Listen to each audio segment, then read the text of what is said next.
So Clint Eastwood sat down for an interview with Esquire about a new movie he's in, and they wandered into politics. Uh-oh. So here's what he said about the election.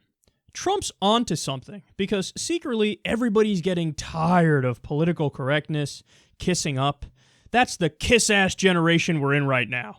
We're really in a pussy generation. Everybody's walking on eggshells. We see people accusing people of being racist and all kinds of stuff. When I grew up, those things weren't called racist. Okay. I love this story because it actually is the perfect example of misplaced anger. Now, is there a genuine problem, and are there genuine concerns about PC culture? Yes, I've said it a million times, and I've done countless segments on it. If you want to talk about safe spaces on college campuses, if you want to talk about microaggressions, if you want to talk about, you know, the movement that we can call legitimately the authoritarian left that really wants to censor and ban things that they don't like, and if it hurts their feelings, and, you know, they're basically over-emotional and they don't care about actual real substantive political issues like healthcare and a living wage and things of that nature, that exists, and I'm against that.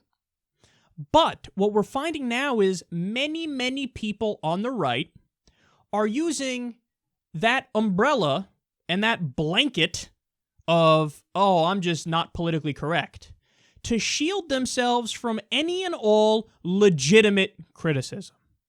So Donald Trump comes out and he says, yeah, the Mexicans, they're criminals, they're rapists. I assume some are good people.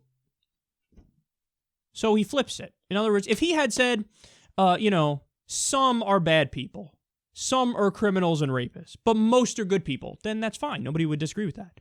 But he flipped it. He said, they're rapists. I assume some are good people, implying the majority are bad people. So he comes out, he says that. He advocates for deporting 11 million undocumented immigrants. 11 million. And he ain't talking about Hans and Sven. You know. He's talking about Juan and Julio. You know. So he does that, and then he advocates banning all Muslims from entering the United States of America. Well, Clint, as much as I love your movies, bro, I gotta ask you, if that's not xenophobia and bigotry, what the fuck is xenophobia and bigotry? What, does he have to come out there and start screaming the N-word at the top of his lungs? Is that what he has to do? I mean, how much further do you want him to go? He says, kick out all undocumented immigrants, they're criminals, they're rapists, and ban all Muslims from entering the country. The idea that anybody could twist that into, well, in my day, that wasn't bigotry. Yeah, because in your fucking day, people were much more bigoted. And then we fought back against it, and then we had an equilibrium where it was like, okay, now if you are a genuine bigot, you do get shamed. Now again, are there misfirings? Sometimes are people wrongly accused of being bigots and racists and this and that? Of course. And I'm against that college PC culture mentality, as I've said a trillion times. But you can't then turn around and do the opposite wrong, where you now use the banner of, I'm just being politically incorrect, to say things that aren't true, to say things that are stupid. So the real problem here is Clint Eastwood.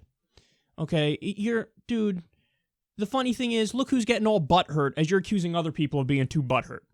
Yeah, Trump's onto something. Secretly, everybody's getting too politically correct. Kissing up. Get off my lawn. That's the kiss-ass pussy generation that we're in.